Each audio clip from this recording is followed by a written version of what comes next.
Wala akong masyadong inaasahan sa magiging sona ng Pangulo.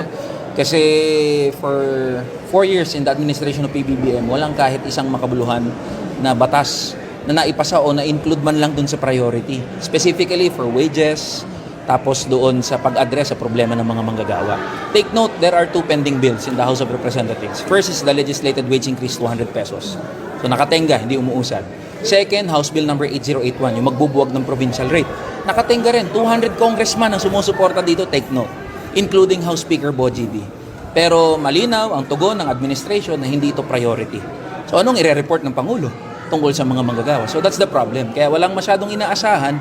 Pero kung may masasabi si Pangulong Bongbong Marcos at ipapangako niya, sasabihin niya na i-include ito sa priority bill ng administration, ako pang unang papalakpak. So ano yung hinaing ng ating mga ordinaryong manggagawang Pilipino sa ngayon?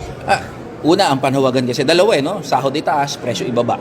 Sa pagpapababa ng presyo ng bilihin, numero 1 dyan yung prices of petroleum products. May nakabinbin na tanggalin yung value-added tax on electricity and petroleum products. May ginawa bang administrasyon? Wala. So ang taas ng bill sa kuryente, ang taas ng bilihin, ang taas ng tubig, walang ginagawa yung administration. So sa sahod, pinagmamalaki yung 85 pesos dito sa NCR. Take note, hindi naman yan dahil sa Pangulo. Yan ay bunga ng patuloy na pangangalampag at pagkilos ng mga manggagawa. Pero kulang pa rin yan. So based on our computation, at least 200 pesos ang dapat na idagdag.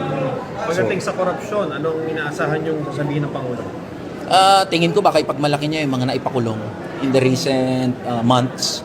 Pero alam ng mga Pilipino na meron pang mga big fish dyan. In fact, pag sinundan lang natin yung binabanggit ng mga nasangkot sa flood control scandal, itinuturo na mismo yung Malacanang. Pero wala pang kahit isa na naimbestigahan sa Malacanang. Even the President himself. Sabi meron pasabog daw mamaya. So inaasahan namin baka mabanggit si former Speaker Martin Romualdez. At tingnan natin kung may masasabi si Pangulong Bongbong Marcos. Ang gusto ng mga kababayan natin, ng mga manggagawa, talagang may makulong. Hindi yung kaalaban lang ng administrasyon. Even the closest allies of the President, kung sila ay sangkot sa flood control scandal, ikulong.